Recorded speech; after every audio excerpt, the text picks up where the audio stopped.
and the sub-weapon, so we can't use our stun rod or any other sub-weapon while we got this one. And while we're aiming, we're walking kind of slowly. So while running around, it's a good idea to equip the handgun or something similar. And then pick up the flame launcher for specific bosses and enemies, and well, the plants, of course.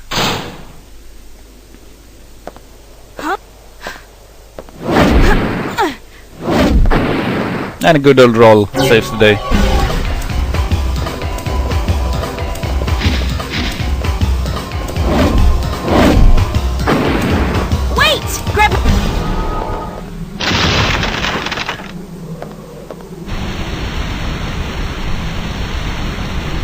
Grab my hand. And the guy we're rescuing is named Paula. I'm gonna spoil a bit. You might either think she's cute or the most annoying character in any game ever. You'll see. Who are you?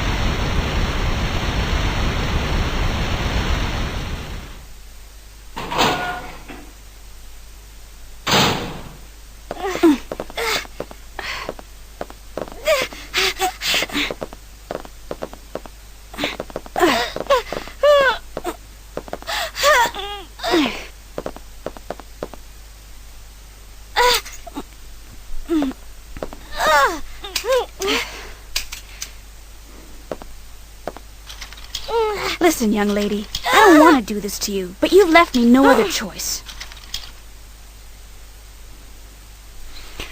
So, since Regina is a bit of a jerk in this game, we've locked up Paula. And I'm gonna go ahead and save.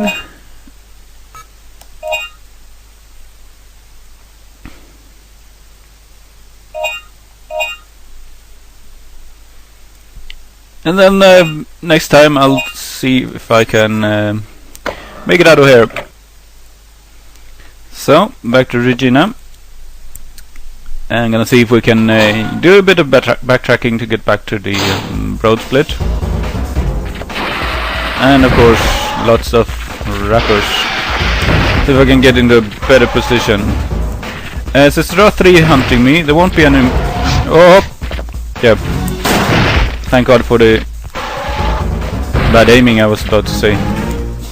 If you start with the animation for jumping down, you won't be hit in that time. And we have our Allosaurus friend here. See if we can get him up here, because there's quite a lot of good. Well, actually, this is a good camera angle for fighting. And I'm gonna do something. Might not be very intuitive, but it works.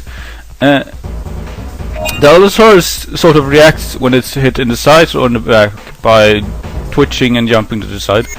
The flame launcher can be shot towards his face, but since it goes right through anything, it will actually hit his back if we just get into a sort of slight angle. And I will make him twitch. Oh, no, I don't really see myself anymore. Which means you can sort of stun lock him if you get the flame launcher right.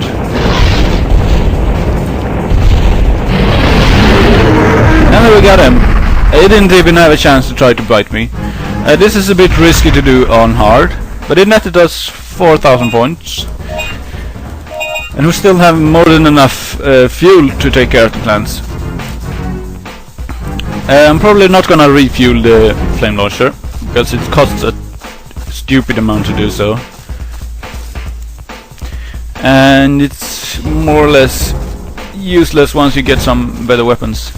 But it is good against these specific dinosaurs, and it's okay if you're getting attacked. Oh, a no damage bonus of 5,000, which means that I hit a jackpot in that room.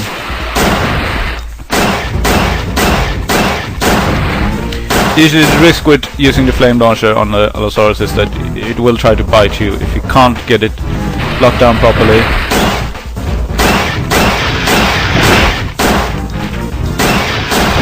Now I need to use a healing item, otherwise I'll use up the Madden one. It gives me full health. But 11,000 points is an insane amount to start it. It's one weapon basically.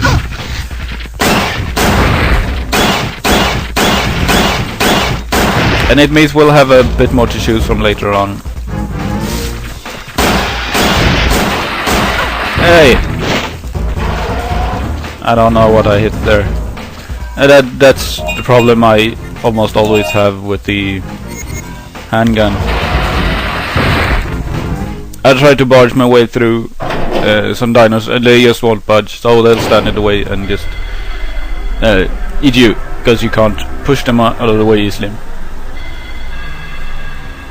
But we'll solve that problem not too long. So this is the area with poisonous plants.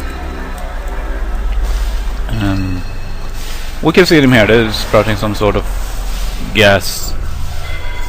Otherwise the air in this area isn't dangerous at all. So I'll equip the flame launcher and see if I can get some points out of this. Plants dies from one hit from flame launcher, but since you can't get too close, better be a bit careful. But you can still rack up combos on these. So I'll try to get all of them without messing up. The biggest problem you can have here is that you're not getting close enough to the plants because you're worried that they'll hit you. The range is rather bad. And they are the only thing in the background that actually animates. So 5.6k points. Sadly you don't get a no-hit bonus for this room. That would be trivial. And another area you can get more points on. This one have a bit trickier camera angles and stuff, but it's just the same idea. And just tap the button lightly to do a sort of small flame, and it takes one ammo volume or whatever. So you need about, well, I say to be on the safe side you should save about 50 ammo for the flame launcher. And we got through this area. See if we can get it again and unlock a door. And we'll be back to the first safe room that Dylan got to, with the water tower, which means we can just follow Dylan's route toward him. New item. The submachine guns. We can just barely afford them, but in not too long we'll switch back to Dylan. I'm not gonna buy them yet, but once we're to stretch, well, we'll be playing as Regina for some time. I'm gonna upload some videos for you, so you can select the weapon you really like most. I'm gonna show off each of them. Submachine guns are pretty good against raptors, but since we got the handgun for that, it's not a good idea to buy it this early. But it's great that we could almost afford it, lacking some points after buying them. Each sort of fuel unit for the flame launcher costs 1,000, so just charging it from killing one of ours and some plants costs 2k. I mean, of course we got that money back, but the cost of the flame launcher is high as well. There's no way you can get through that area without it, and it pays off in the long run. So we got the handgun equipped.